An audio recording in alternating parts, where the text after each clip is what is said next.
to the Rex Andrews Show. If you're a first-time listener, welcome to the program. We're glad to have you. Glad you found us. Don't forget to comment. We love engagement. And for those who are returning listeners, glad to have you back. We always want to say thank you. Because of you and our amazing guests, we have one of the fastest growing podcasts in the entire world, actually in the top 10%. And you know what's exciting about that is there's over 1 million podcasts out there. So thanks to you, we're doing great things, and we're going to continue to hope to earn your listenership. Okay, let's get some house cleaning out of the way before we get started today. Don't forget to subscribe now and give us 5 stars if you like the show. If you don't like the platform you're on, you've got 23 other choices. So please look around and find the one that works best for you. You can also find us on all the social media platforms. The shows are broadcast on YouTube. Plus, don't forget to go to the show website at rexandrewshow.com. There we have the bios of everyone that we have on the show, past, current, and coming up. Lots of interesting information. Soon to be coming, some really cool offers that are going to be on the site, and just a lot of interesting stuff, and a few rants on some blogs that I've done. So anyway, all right. Our whole gig with this show is interesting people, interesting topics. I have always said to everyone that I have too many interests for just one lifetime, and around every corner, there's another discovery. Well, today's discovery is a really interesting person. Excited to have her on the show today. Wow, a mixed portfolio of things that she's done. She is an ad agency owner, and she might even admit to being a recovering graphic designer, because that's thanks to some things that happen in the industry. That's crazy. She might even have some apologies. She specialize in branding, and in a particular area of branding that she loves to do is rebranding organizations. We're going to talk about that a lot today, because a lot of people need to do that along the way as things change, especially in technology. She's a transformative person. She helps people go from one place to another, and to do that, gosh, if I could just transform my identity, wouldn't that be wonderful? She's a podcaster and doing out some great things in the podcast world today. She's a wife, a mother of 2 boys, and a very interesting person. So with no further ado, I'd like to introduce you today to Shanna Dennis. Shanna, how are you? Hi, Rex. I'm great. Thank you. Thank you for the introduction. All right. Well, we're going to have some fun today. But before we get started into the beginning of the story, if you could real quick, just give us your website or social media site you want people to go to if they're following along. Sure. Yeah. Our website is enticity.com. So It's ENTICITY. It's the second half of authenticity. So enticity.com. And our handles are Enticity Brands on Instagram and Facebook, and I think everywhere else it's Enticity Brands. Okay, fantastic. All right. So on the show, what we always do is we are all a set of hops. It's kind of like crossing a creek. You go from one rock to the next rock. Sometimes you slip in and get a little bit wet, and hop to another rock, but hopefully to get to that destination. So we're all basically who we are today based on those hops. And so what I'd like to do, Shanna, is I'd like to go back in your history, because we are so influenced many times and motivated and molded by where we are and where we came from. So if you could go back and from the beginning, we'd like to know, where were you born? Where'd you grow up? How many siblings, if you had them, did you wrestle with? How many things you did when you were growing up, going to school, sports, interest, dance, theater, plays, whatever it happens to be. What your parents did for a living or do for a living, if they're still with us doing those things, because that also influences things. Some of the philosophies of things that you might have learned from them. And then we'll hopscotch through some of the things that got you where today. So don't feel bad. I will remind you of some of these questions if you That's what I was just thinking. Okay. So let's remember all that. Let's take them one by one. So at least now you know the mountain you got to climb. Okay. Because the story, the backstory is as important as what we're doing today, because we know how you get there. And it inspires a lot of people, because they realize people doing all these great successful things, which is everybody that gets on my show. Well, they didn't just pop out of the sky and just start doing that today. So take us back to the beginning, Shanna. Where were you born? I was born in Scarborough. Ontario, Canada, just outside of Toronto. Okay.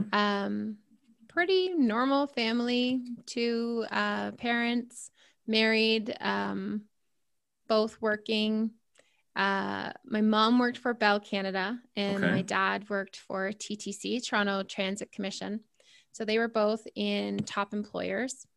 Back in the day when, you want to work for a top employer and you get pension and you've got a good career with one company your whole life until you retire. So that was the way my parents were set up. Okay.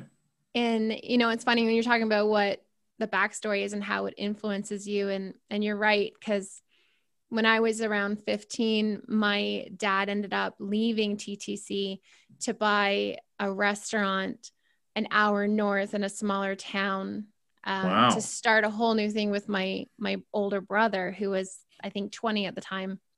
So that, I think, threw us into a world of small business ownership that I had zero influence or zero association with. So that was really eye-opening. And I think looking back, that's probably where the whole entrepreneurial spirit stemmed from. And just knowing that I was 16 and really influenced by everything at that age. So I actually think that probably is what started my love for small business and marketing a business and attracting people to a business and all the things that come with small business. But my father as well, and my brother, we were all learning. We were just, I don't know why he did it exactly, but just, I guess he always wanted to do it.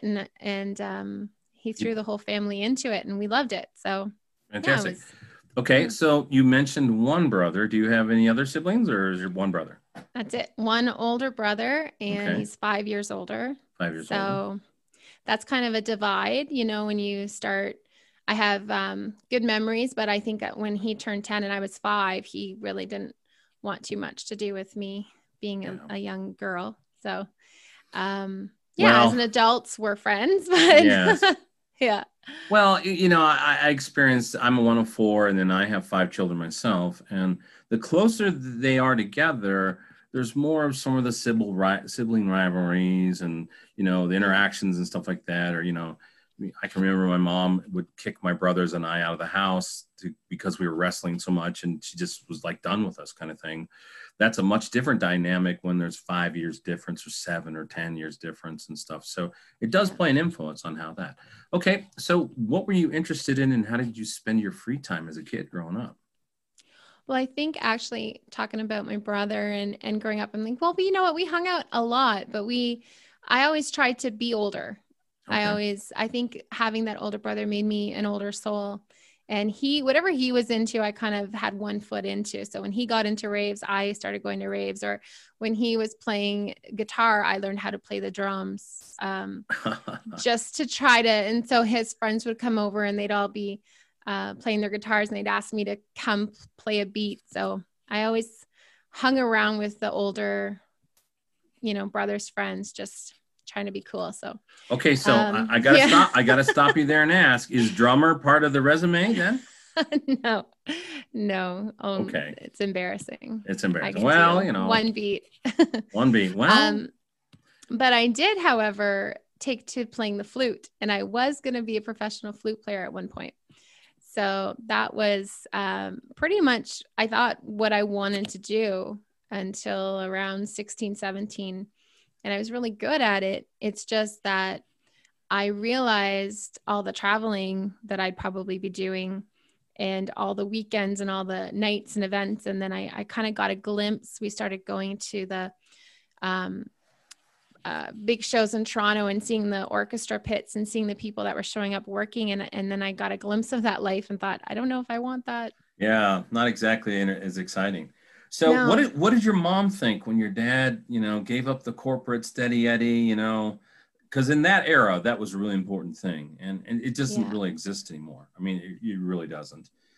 What did your mom think when your dad said, okay, I'm pulling the parachute here? Yeah. She was pretty supportive too, actually. She took early retirement from Bell and still is with a pension. So I don't think that was too scary for her. Okay. but I think she fell into the not ready to retire, not ready to slow down. So I don't know their exact age, but I know they continued to work for years after. Okay. So yeah. But she dove right into it too. And we were all restaurant and bar business owners. Oh, you were?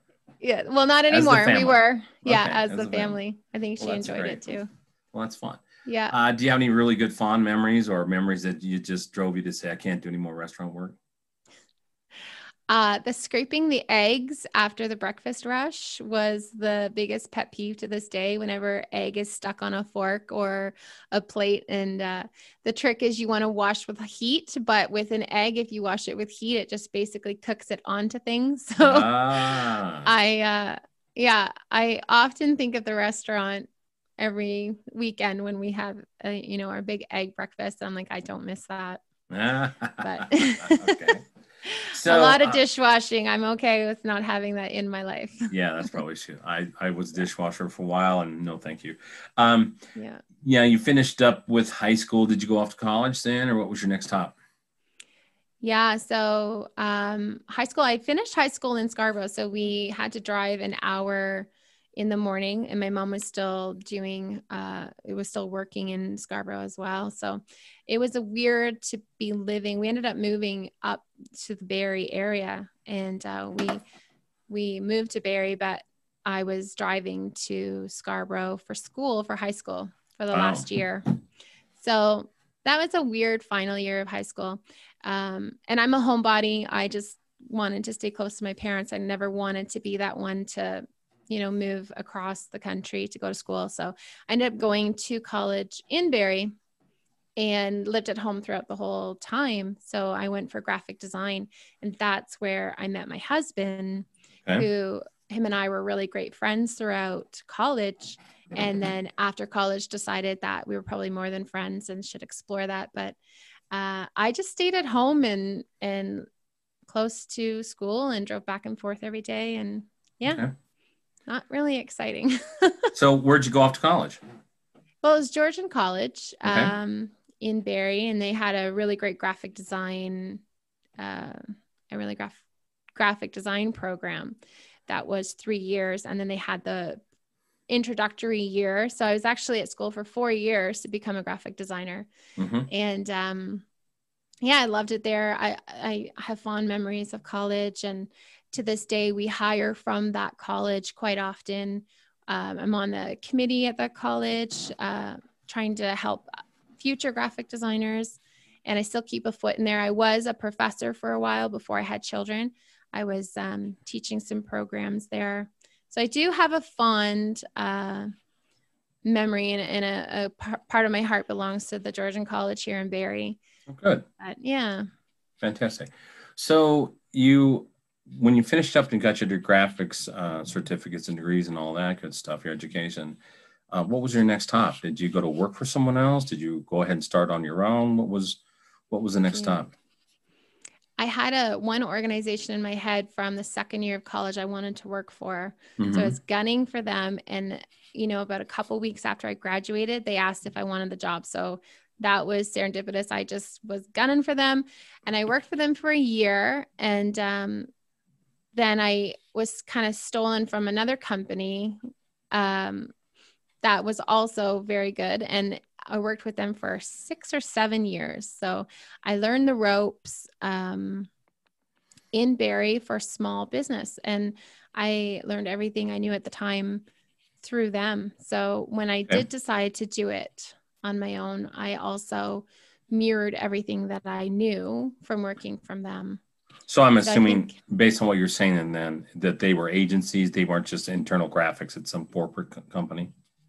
Well, so that's it. They were smaller business graphic design, and that's all I knew. So when I started working for myself, we owned another company, and it was called Iconic Design. And that's actually where my current story starts, because I set myself up with my husband. We set ourselves up in a business where we ran for about 12 years and just really felt the need to rebrand. It was, put ourselves in a place that was not sustainable, and we just got tired of it, and we got worn down and exhausted inside of our business. And we were like, oh, there's got to be something better out there. So that discovery and that learning the rebrand process and putting ourselves through a rebrand is what made us go, wow, there's so much more to graphic design. There's so much more to branding than what we were taught at school. Branding isn't your logo. Branding isn't the way you look. It's about, how you're making people feel. And there's just so much more to branding, and it's an act. It's not it's, like our tagline used to be for all your branding needs. And then we would list what we do. So business cards, logo, brochure, trade show booths. And we would just list all the commodity things that we offered. And then we were insulted when people would call up and say, how much for a business card? And then order that business card from us and never hear from us again, or never come back to us. And we were like, oh. They would see them go somewhere else for a website. And it's like, we do websites. Why didn't they? But they knew us as the business card people. Yeah. And so we had this huge list of clients, and we were just doing all these little jobs for everybody. So I guess getting out of that is where our story starts. But well, you kind of deserve that behavior because you created it, right? Yeah, we totally did. And we didn't know any different because we mirrored it from the other small businesses that we were working at, in the Barrie area.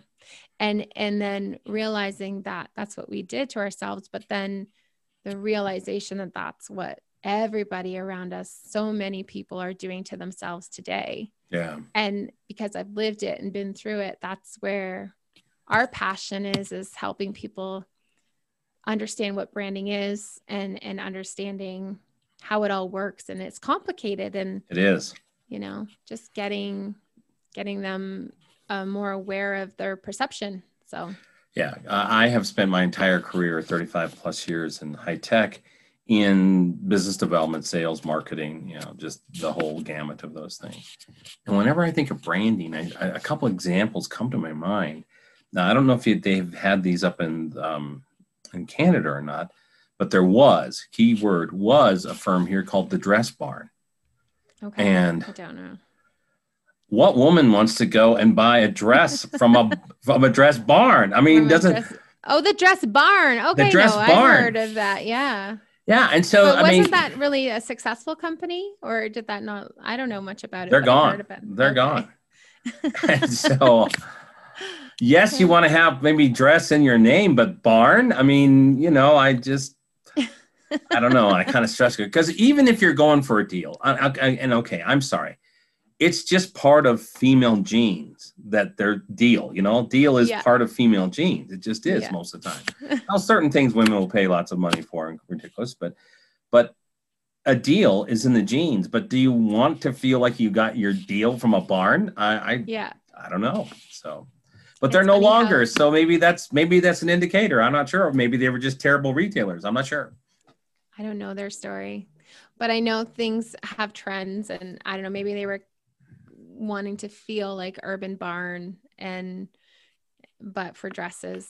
I don't know. But you know what? Naming is huge, and naming is a big part of the branding process. Mm-hmm. With our process that we deliver, it's well into the process. So I think part of the major problem is that when people decide that they're going to start a business, now the first thing they have to do is come up with a name. Mm-hmm. They need that because they need to get their bank account open. They need to get their checks. Sure. They need to start doing business under a name. Mm-hmm. And it really shouldn't be part of the process well into figuring out all the details that you need to figure out first. So, well, let's go there. Let's go there for a minute. Without getting into increment, because I'm sure increment details today. God, I can't even talk. Without getting into the super details, let's just go over a few of the really important elements of a good brand. Okay, so obviously name is important down the road, but if you're going to have a 5-minute conversation with me real quick, Rex, what are the most important things that I could tell you about building a brand? Here's what they would be. Mm-hmm. Oh my gosh, my head goes spinning. I think that the really first important thing is to identify the difference between being a brand or a commodity. Okay. And understanding that if you are a commodity, then you are competing on price, customer service, and convenience. Mm-hmm. So those three pillars are important. Sure. But if that's what everyone knows you for, oh, call that company. They're really fast. They're really good priced, or they're really super convenient. They'll turn that around really fast, or I don't know, like just all those three pillars: convenience, customer service, price. Okay. If you're competing with those three, there's only room for the one. There's only, someone can open up shop across the street from you and all your efforts are gone because they come in, they're open longer, or they have more staff, or they're cheaper. Okay. And I think with every industry, a competitor's coming around and being cheaper. So it drives you down. Sure. So I think if you're branding, then you're very aware of not being a commodity. And then when a competitor comes into town, you can say to yourself, okay, they're not really my competitor because this is what they're doing. Just because they're selling the same product or service doesn't mean that they're competing with you. And I think that's the huge thing. So if you were a restaurant and another restaurant open up the street, you get your backup because they're coming into your space and they're competing with you. But if you were really niched for a specific clientele and a specific food and a specific menu, then when they open up their Italian restaurant across the street, you wouldn't be as threatened, right? So if you can, I think the most important thing is recognizing branding versus commodity and making that choice that, yes, I'm going to rise above those three pillars and offer something more. Mm-hmm. And then really know what that more is. And if it's a product or a service that you're focused on, you have to switch it to become focused on that emotional benefit that that product or service offers. So that's truly what you're selling. Yeah. So, with our business, we offer consulting and branding and website design and brand strategy, but ultimately what we sell is confidence. So companies come to us, we sell them the ability to go back into their marketplace more confident. And with that confidence comes, clarity on who they are and who their audience is, and just being confident in business ownership. Like that's huge. So we know that that's what we're selling. So it's getting that emotional benefit that your business sells and knowing what that is so that you can be really laser focused on that and how you're making your customers feel so that you're no longer competing as a commodity. Right. And feeling threatened by everything that's coming up around you, because we have a lot of options to buy anything today. Like to be a business owner, it's challenging because really, why would anyone decide to come to you if they have so many options to get what it is they need? So it really is a time more now than ever to brand and not be a commodity, and to niche yourself and to really attach yourself to a belief or some sort of emotional benefit or some sort of experience wrapped around your product or service. Sure. And you're selling that experience. So that was way more than 5 minutes. No. That's exactly what I want to talk about. Some people may know, but my day work that I do is I drive traffic on the internet, and I do a lot of internet marketing. And I can scroll through social media threads, or scroll through walls, doesn't matter what platform, and I can look at most all of the ads, and I can say they're not reaching out and hitting people's emotions. I mean, that's the number one mistake that people make, is they're not hitting emotions. And so you're right. It's not just simply having a name. You've got to create an experience, an emotion. People buy on emotions. The three biggest, there are many others, but the three biggest emotions out there is more money, more power, and more sex. And so those are easy ones to dial into. But so many people never even think about the emotions that they're creating. And there are a lot of places, like let's go back and look at Nordstrom's back in the day. I have friends that are family members of Nordstrom's, and they created an experience. It wasn't just their shoes were any different or any better or those types of things. But when you went there was a level of customer service. They wrapped your arms around you. They took care of you. It was just this thing. regardless of when you wanted a refund, they give it, back to you kind of stuff. They would have stories of people bringing in shoes that were 5 years old and they give them their money back and switch them out. So Nordstrom's created a real customer experience that was different than anybody else. Okay. Yeah. So I think when we see brands today, I don't know how many people are really putting their heads around the emotions, and sometimes they're just doing cutesy things. Monkey see, monkey do. Yeah, really trendy type things. And it, a majority of my experience in business has been in technology. And some of the names that people would name their companies, and even the colors they'd pick and stuff, it would be trendy colors. The names would be nonsensical and has nothing to do with anything they're doing. And it'd be like, really? I mean, yeah. Or it's their children's initials, the first 2 letters from their first child's name and the second.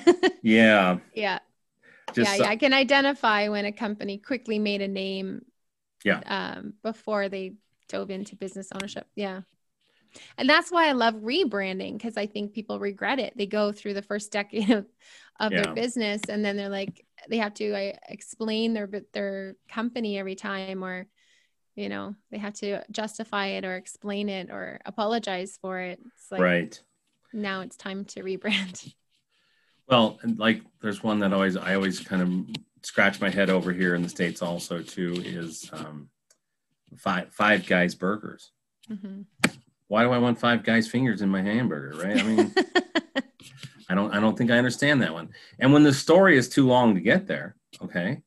I struggle with that one. So no, I know there are some catchy things, but sometimes when people do catchy things, it's as important at what they build around the catchy thing as just throwing to have a catchy name, because silliness that. And really, like if you're going through a brand strategy process, there's a part of the attribute section. So there's the consumer psychology. You go through modules, but when you get to the modules of really defining your attributes, the first one is your brand essence. So ultimately, how do you want people to feel? Yeah. In large organizations, and this is what happens, is people open up business, or they get their businesses handed down through generations, and they've never been to branding or school. They don't even really teach it, but they haven't read the books or gone and studied it, because they're busy doing what they do well. Mm-hmm. So if they don't realize that a brand essence word is, at the root of many of these brands, and it's at Starbucks and Nike and Jeep and Disney, and they have all these attributes, and they have their essence word. So if you had one word that you wanted to make people feel, that is a really good starting point for your company name. But if you don't know how you're making people feel, then it's just so disjointed. Yeah. So finding that out, and then creating that brand position statement and giving a reason why people want to come to you. Well, that reason why is because you intend to make them feel this way. Yeah. But what is that? So like Home Depot really wants to make you feel smart. They want to make you feel like you can build anything, like you're empowered. So you can go to another building supply store, but Home Depot doesn't sell building supplies. They sell you the ability to do it yourself, which was right on trend and huge for today's consumers, the whole DIY people, trend. But well, and they also continue that by having their weekend workshops. You can go in there and learn how to, hang tile, lay tile, or hang wallpaper, or, put things together. So that, they've done a lot of activities to support that brand feel. Yeah.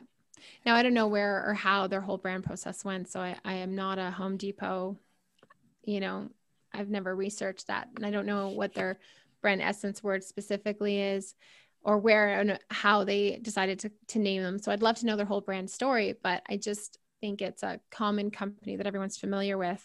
Sure. And you can see that they're trying to make you feel a certain way along the way, as opposed to just selling product. So, well, I can give you an example, because I kind of hang out there all the time.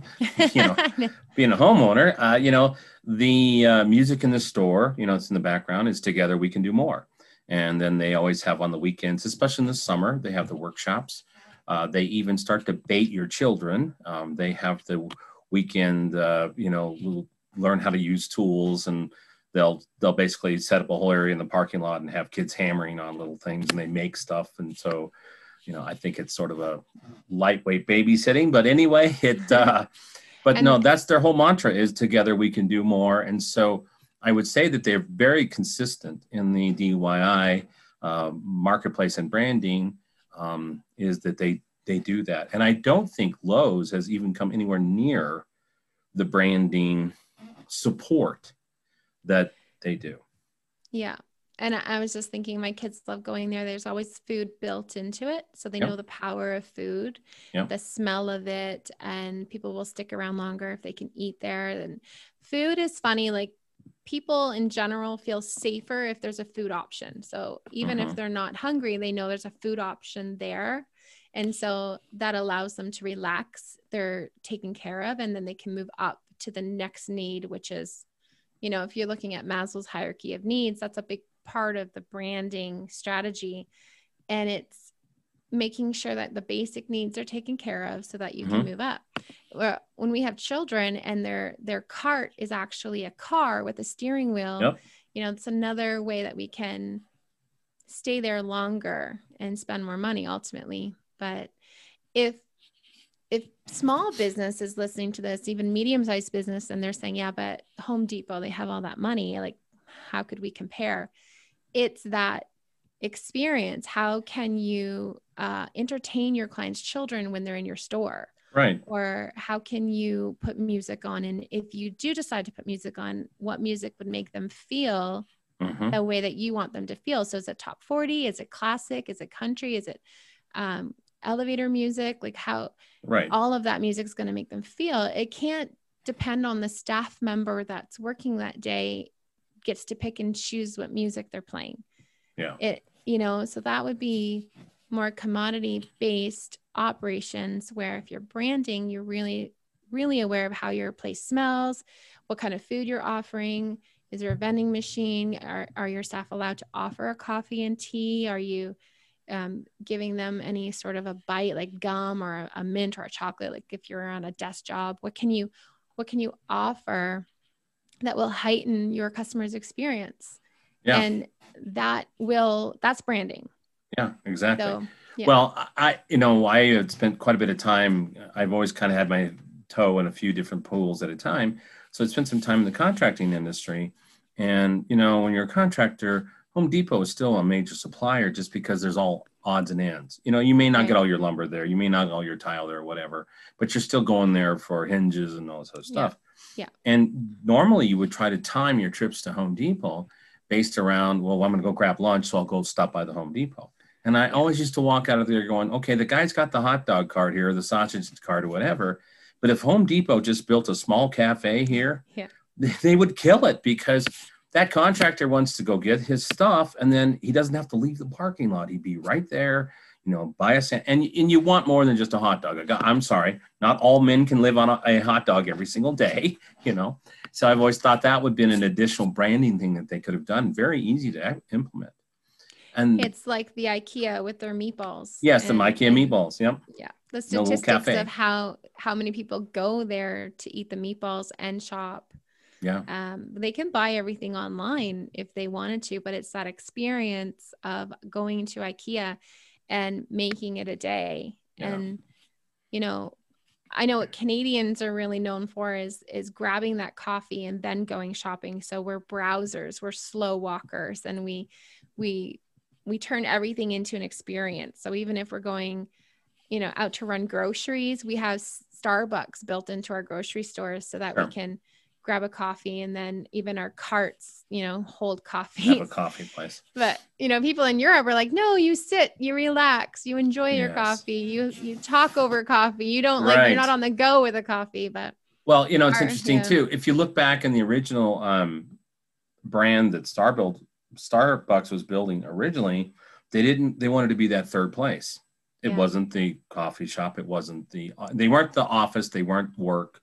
They weren't, they weren't home. They weren't the office. They were that third place. Yeah. And it was all about the vibe of coming in the soft chairs and hanging out and that kinds of stuff, and bring your computer and just hang out in that third place. Yeah. Well, the only thing that used to drive me bananas is the horrible music they play. And in many of them, the music's terrible. And I would always kid the managers, like, is this music to kill your friends by? Because this stuff is terrible. And you turn it down. It would just be, and then of course they sold the CDs of the music to kill your friends by. I mean, it was just terrible music. And you would never walk in. It was like, come on, Starbucks, you got enough money. You know, sign up for one of these major services and pay some royalties so I can have something that I enjoy.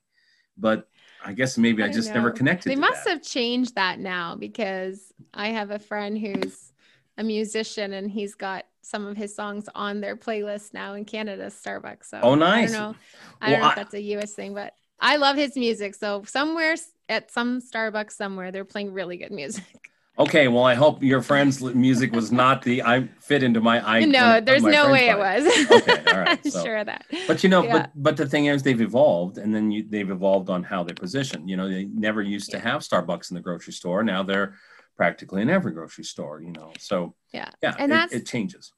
That's a huge part of our thing, is that people evolve and branch too. So all of these 20-year-old entrepreneurial authors that you first introduced yourself to and that loved you are now the 35-year-old parents on their way to soccer.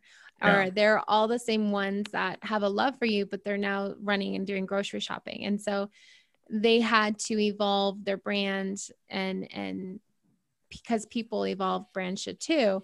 That's, something that we always say. So I think people are like, well, we designed our logo in 95 and it's good, or they're having a 50-year anniversary, so they want to change their logo. Let's do a rebrand for our 50th anniversary to celebrate our 50 years. They actually haven't been through any brand strategy process for the last 50 years and haven't evolved consciously and intentionally. Like, I'm sure they've evolved, or they probably wouldn't survive. Sure. But it's doing it with intent, and then doing it strategically and saying to the staff, these are the changes we're now implementing. This is how we're becoming relevant and staying relevant. And it's not just branding for the outside to increase sales. Like, your branding, these strategies are also helping your staff members deliver the right message and feel excited to work for you. Yeah. But like, people evolve, brands should too. And people have evolved a lot in the last year. Oh, so my goodness. Yeah. I'm thinking a lot of brands are going to have to make some evolutions on those. Yeah, absolutely.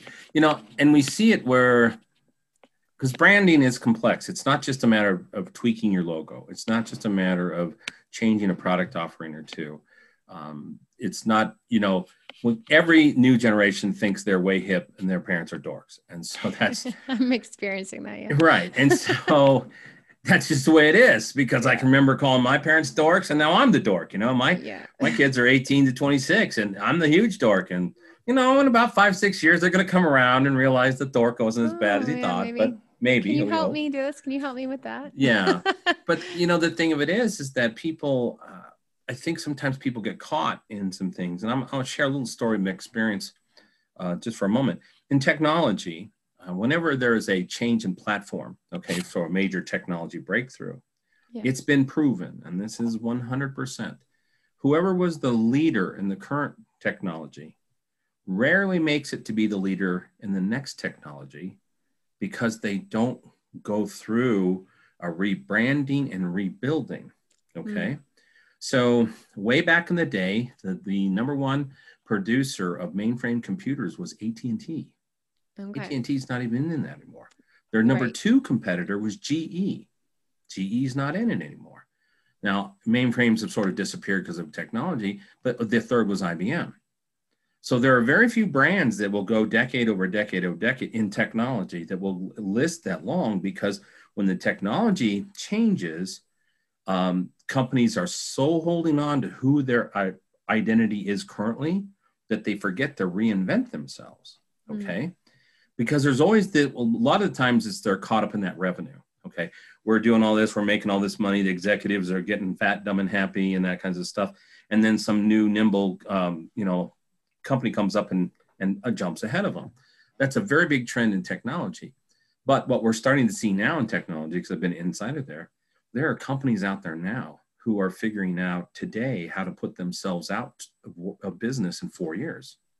And they're actually starting almost another brand, a sub brand, and then they're just going to morph into that, because the challenge reinvent themselves, because of the challenge is, do you walk away from that huge customer base that was, paying the bills and making you lots of money, to then try to put yourself out of business with something else? And the smart ones are doing that today. They're working, and they're shifting and evolving, but it's not a stake in the ground. Oh, I just started on this date and we're turning a switch. And so it's interesting to watch that evolve. And then the other experience I see a lot, and I respect a lot, is a lot of the fast food chains. You take the McDonald's, the Burger Kings, the Wendy's, and those types of places. About every 8 to 10 years, they refresh their buildings. They refresh their look. They refresh their architecture. They refresh everything, because they got to keep up. They don't want to be the stodgy old brand. Yeah.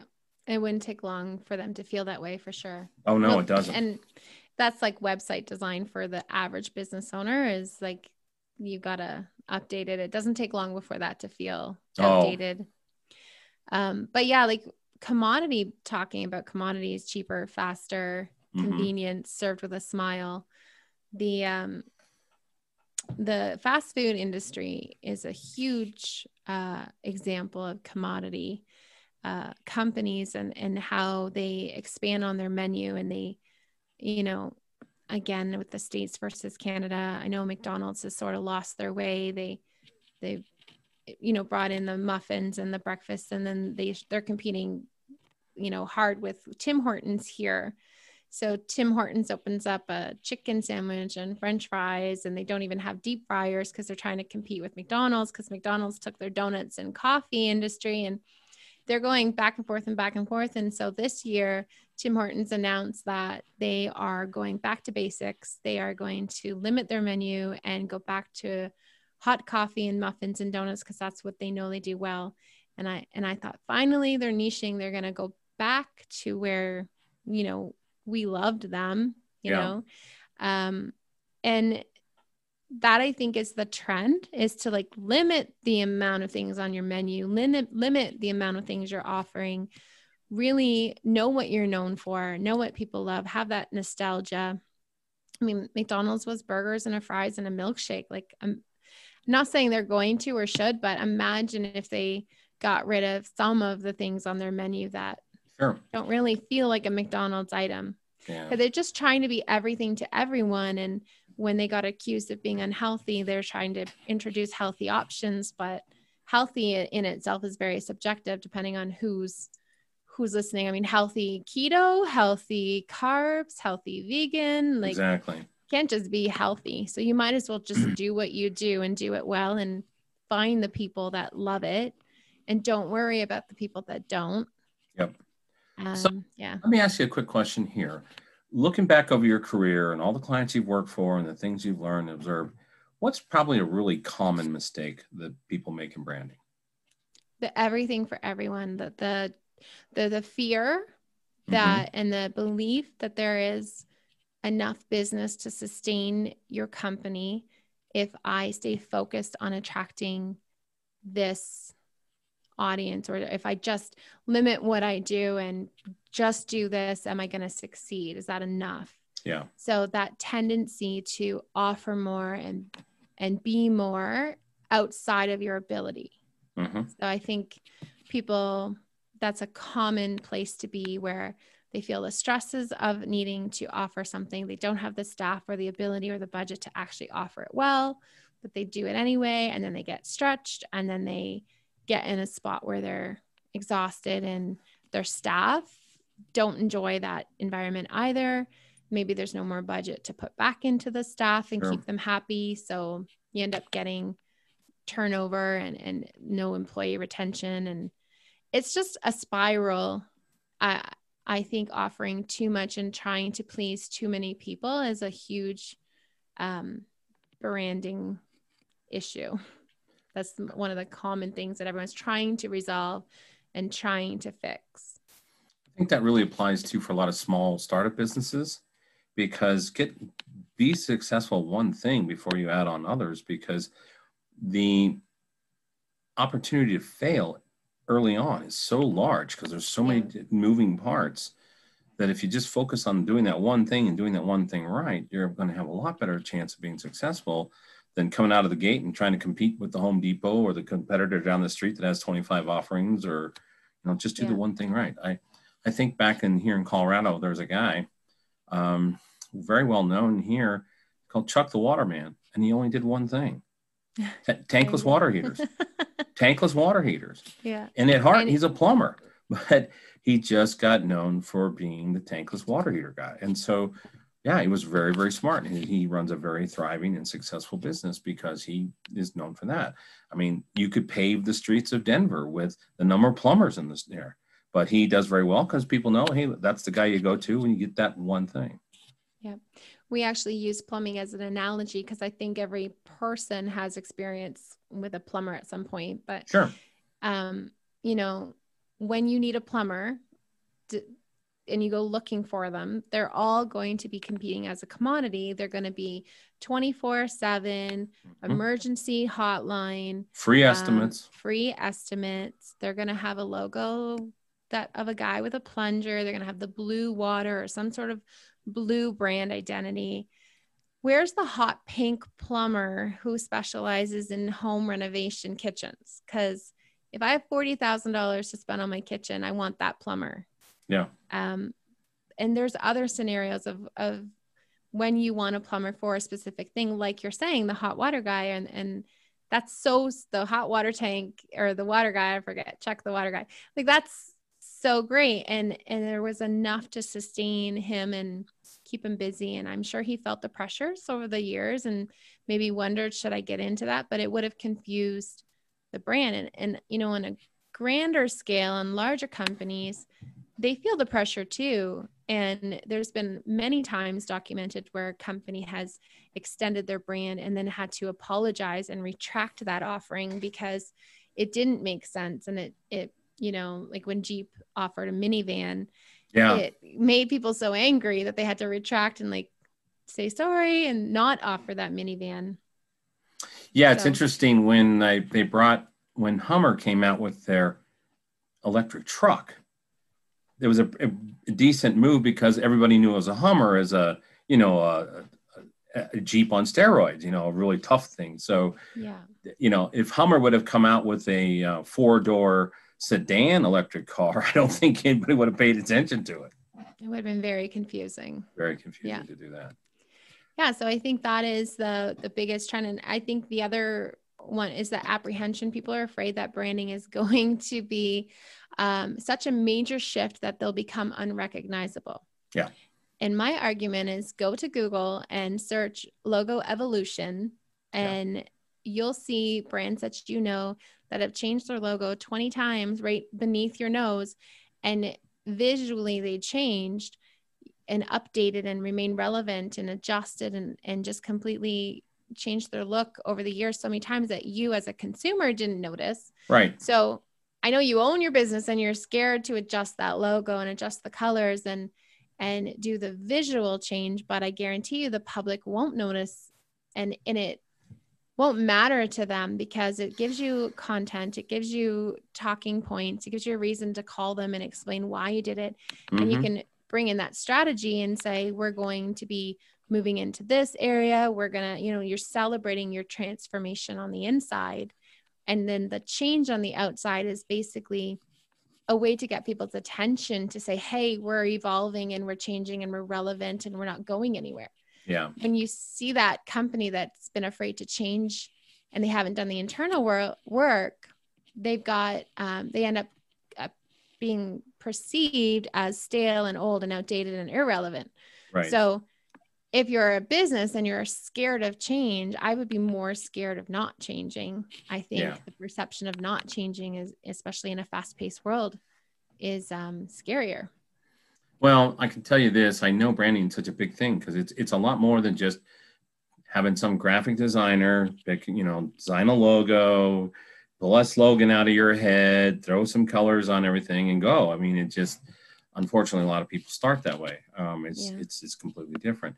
So let's talk a little bit about what you're doing today. How are you helping customers and prospects today? What do you do to help people? And then how do you do that? Are you doing that through some courses or consulting, or, tell us about your business today? Yeah. Well, quite often people will reach out because they know they need something changed, like their website. Okay. They do grasp that their website is looking older.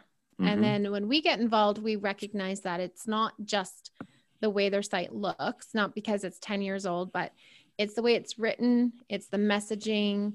It opens up the conversation to, have you ever had brand strategy? And 80% of the time, no, they've never done that. They've never been through the process. They don't know really what it's all about, but they just know that there's competitors around them and they're more modern and they're threatened and they need to bring up the ante and compete harder. So that's how the conversation starts. And so what we normally do is we recognize that they have been competing as a commodity, and we, sit with them and have them understand the difference between commodity and branding, and ask them, are you interested in branding, actively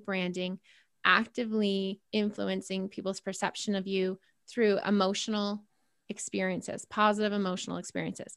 If they agree to that, then I would say then branding and brand strategy is the way to go. And then we have to back it up and start right from the beginning through a process, which is what we bring to the table that we're really proud of. So we have a process called define before design. So when people come to us, I need a new website, we're like, let's back it up. We need to define you. We need to define who you are, what you want to do, who your customers are, what they want you to do for them, how you're different. And there's so many questions that need answering. And this process, which we deliver, could be in workshop form with their staff through Zoom meetings.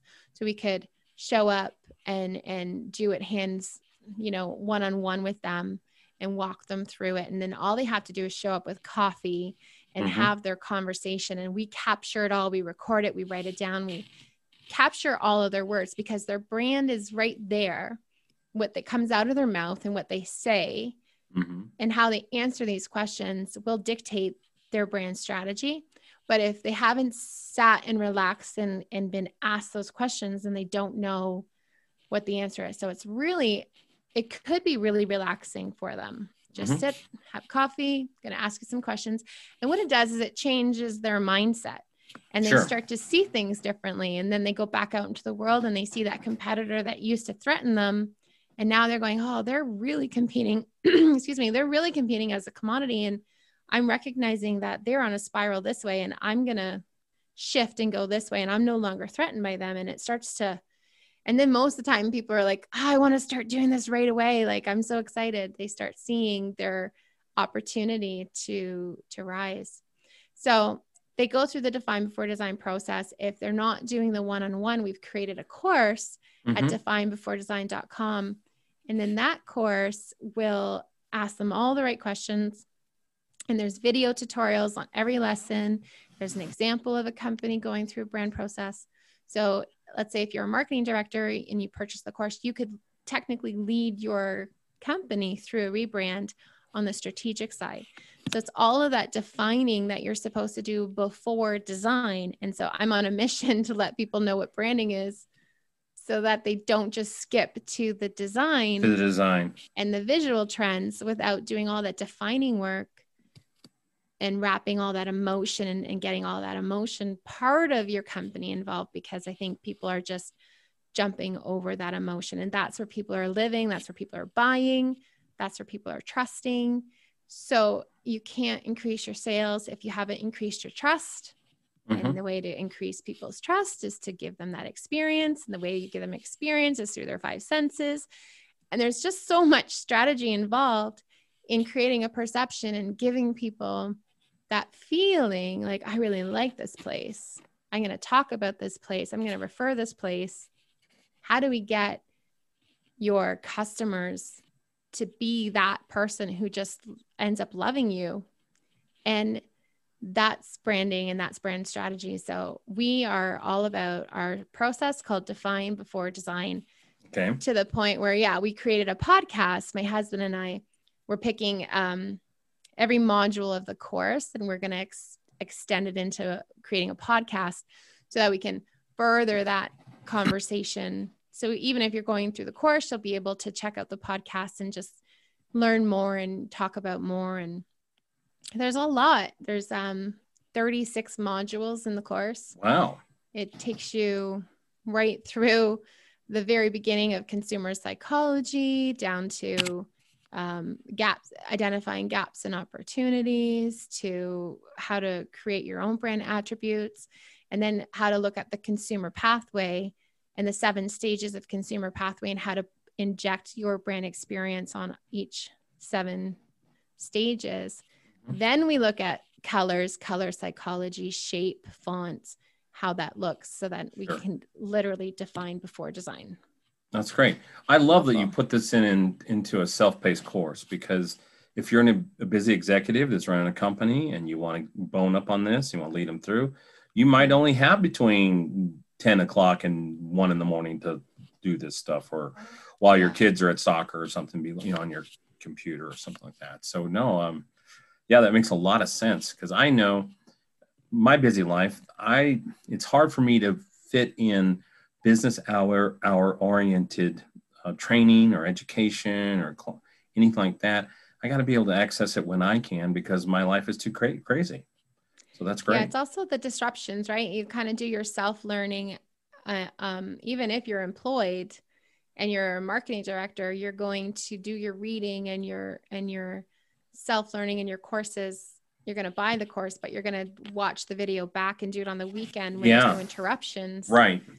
So yeah, you have that me time. Yeah, exactly. You have that me time. Well, this has been fabulous. Yeah. Thank you. I really enjoyed it. So the courses are available today then? Yep. definebeforedesign.com. And the podcast is there too. Okay, great. So what's next? What's next? This is fairly new that we've been delivering the one-on-ones for 5 years. So the course is what's next. That's your next. Okay. Fantastic. Yeah, I haven't gotten past that. That and the podcasting is where my head's at. Just trying to. Well, I can tell you podcasting is a lot of work. Oh gosh. I don't know how you do it. Yeah, it's a lot of fun. I enjoy it. You, when you have passions, you do your passions, and then everything works out. Well, I still have one last question for you before we check out with our listeners today. There's always the $1 million question. Everybody's got a bucket list of these days. In fact, I have met the bucket list guy. In fact, it's bucketlistguy.com. He's down in Australia. Great guy. Anyway, everybody's got a bucket list, things they want to do before the end of their lives. But in the universe, there's always an opposite to everything. Okay. So there's another list out there that rhymes with bucket, starts with an F. I'm not going to say that. Okay. So what might be something that would be found on your F-it list? Well, this year it's the F-it, I don't care how I look on camera. I'm going to get out there and say yes to these awkward YouTube podcasts. And I'm just going to F that, because that's huge for me. Trying to worry about that. Okay. Yeah, for sure. And not worrying about saying the wrong thing or caring about what people think about you. That's my big 2021. I got to get over it. The truth is, I don't think people really care. They don't. That's one of the outcomes that I think is positive of the whole pandemic is we've learned to consume our news this way. When it was in the heat of the lockdowns and stuff, everybody was forced to be home. We sat and watched local news doing this, And I've had podcast interviews with kids fighting in the backgrounds, dogs running across, barking, fire engines. We don't care. We just don't care. It's just the way it is. So I think that's great. All right. So one other thing. Okay. So you're not worried about how things are lit, airtight and how they look, and you're not 100% branded. I get that from a branding specialist. Anything else? It's hard, right? Right. That's counterintuitive for you, right? It's hard. It's supposed to be perfect. No, you don't have to be anymore. As long as you're genuine, I think the world accepts it. All right. Well, that's a great F-it list thing. That's probably the only person I know that will say that one, but that's okay. That's great. What have other people said? I got to go back and listen. Oh, you're going to have to go back and listen. But I've heard bungee jumping is one some people say. certain places they don't want to visit, certain things they don't want to eat,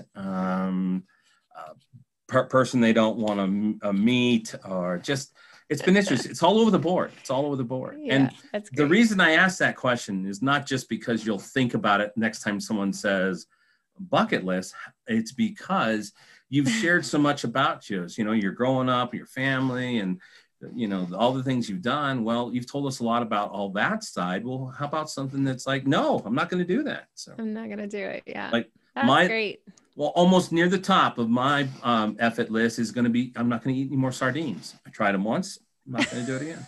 That seems like a pretty simple, achievable one. But what about like really good Caesar salad? You know, the secret to good Caesar salad is sardines. Oh, no, wait, it's anchovies, isn't it? Anchovies. See, that's why I'm okay. I was looking at you going, wait a minute. Okay, good. Phew. You're going to be okay. I'll be okay. But when I open up a can and there's things with scales on it that have been in that can for who knows long, no.